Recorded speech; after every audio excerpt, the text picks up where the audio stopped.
there, Dr. Lepora here. Excited to continue our conversation on diversity, equity, and inclusion. And this one is about, what does equity have to do with it anyways? And the reason why I decided to create this message is because there are many leaders reaching out asking me, what is equity? And so I applaud them for asking the question. And the reason that is because a lot of people are throwing out buzzwords, diversity, equity, and inclusion. This is a great thing because of all these atrocious things that have been receiving higher levels of exposure in the news within the past year and more. And to me, it's very important to understand the difference of these concepts. Why is it important? Because it requires different tools, different steps in order to reach them as goals. And first and foremost, it requires an appreciation of these three elements individually, respectively, because they are different elements in order to make a difference. Awareness is that first phase, as we know, in any healthy transformation. And appreciation is that second phase. So if people are not aware regarding what it is, they cannot appreciate it. And if they can't appreciate it, well, they really can't do anything about it in an intentional way. So let's just talk about the different definitions of all three and not just equity to provide clarity. So diversity is pretty much a diverse number being the operative word of people, of elements within your organization, within your environment. So diversity is purely talking about numbers. So whether you have, for example, 10% African American or 20% Indian or 5% Native American or whatever diverse category you want to use, we're talking about numbers when we're talking about diversity. So when you're talking about increasing diversity within your organization, you're talking about increasing the variety numerically of these respective represented groups. And sometimes within diversity, of course, organizations want to specifically target certain groups in order to expand that number within the organization. Why do they do that? For various reasons. For one, because it may more so reflect their customer base. It may be the area of representation that is specifically lacking within their organization. However, essentially and fundamentally, diversity means those numbers that are represented within your organization of these variety of categories that are represented from the majority as well as those of the minority.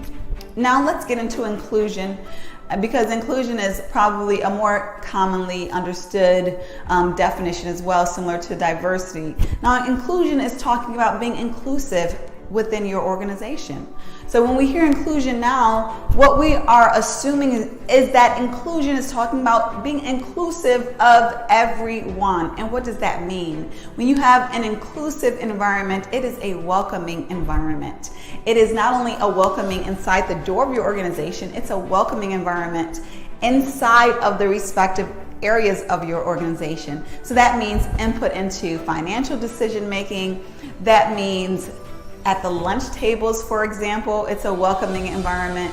That is when there are project teams being developed that have a large impact on a rollout of your organization. It is inclusive of all the different people within your organization. It is inclusive of ideas. So for example, if there's a discussion of decisions that are going to be made and there's a staff meeting, an inclusive environment would be inclusive of the ideas that are within that room. It would be inviting of what these different ideas may represent. So an inclusive environment is one that is warm. It's one that is connected.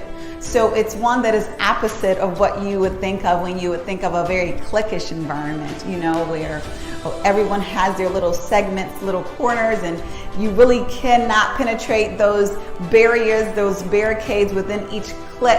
An inclusive environment is one that is more collaborative, where people are welcome and warm toward each other. It's a very specific culture, and you know it when you see it. And it's not one that typically happens without intention, because it is one that is intentionally going to make an effort to be inclusive of all those people who are different. And it makes it counterintuitive to our instinct oftentimes to categorize ourselves. So that is the essence of what inclusion is and what it looks like. So now let's talk about equity. And when I get into equity, I want to start off by saying what it is not. And I think this is very important because equity sounds like equality, and obviously there are similarities there, but it is a very specific difference that exists. So with equality, we are talking about people being equal, obviously, people being treated equally. So for example, in kindergarten, oftentimes when we have children, we want to make sure if we give one kid a banana, the other one gets a banana. That is equality. Moving up, fast forwarding to a more adult scenario, if we have two project managers, we want to ensure that they are paid equally for doing the same work. That is dealing with equality, a very important component, a very important concept and component of equity. Equity is taking it another step. What equity is saying specifically is that in order for us to ensure equality within our environment, we have to make equitable efforts. So what does that mean? That means if we have an organization, and I'm just using this randomly, not that it's a common scenario at all, but if we have an organization that, say for example, on the leadership board, it's 97% European American or white or whatever word you want to use, and it's 3% other, well, what we would want to say with that regard is, how do we make a more equitable environment on that leadership board? Well, one might say, well, let's just simply be fair in our promotions, in our succession planning, and treat everyone equally, and then they will rise in a distributed way to the top.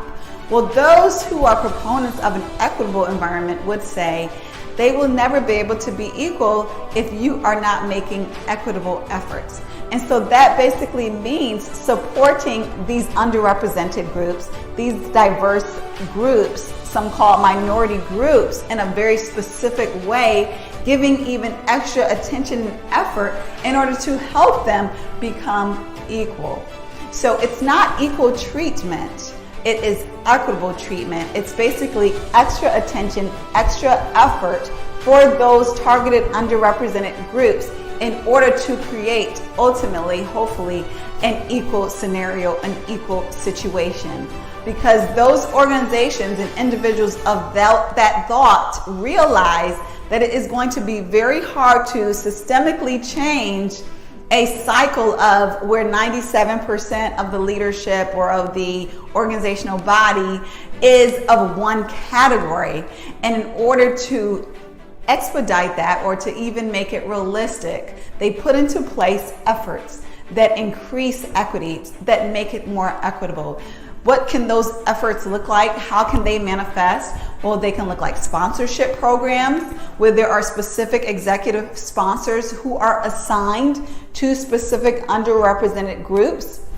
Mentors, which are very similar to sponsors. It can look like leadership programs that are specifically targeting underrepresented groups. It can look like slates that are ensuring an ample, abundant level of diversity in order to ensure that representation on specific levels. But what it definitely is it's very intentional, and it is an effort, the opposite of equal, in order to get the outcome of equal, or something that makes more sense, that is more evenly distributed with regard to whatever your population and or goals are. I hope this helps. If you have any questions, feel free to reach out, because I love to discuss this. And please do share it with anyone who you believe would benefit from this information. And of course, have a wonderful day.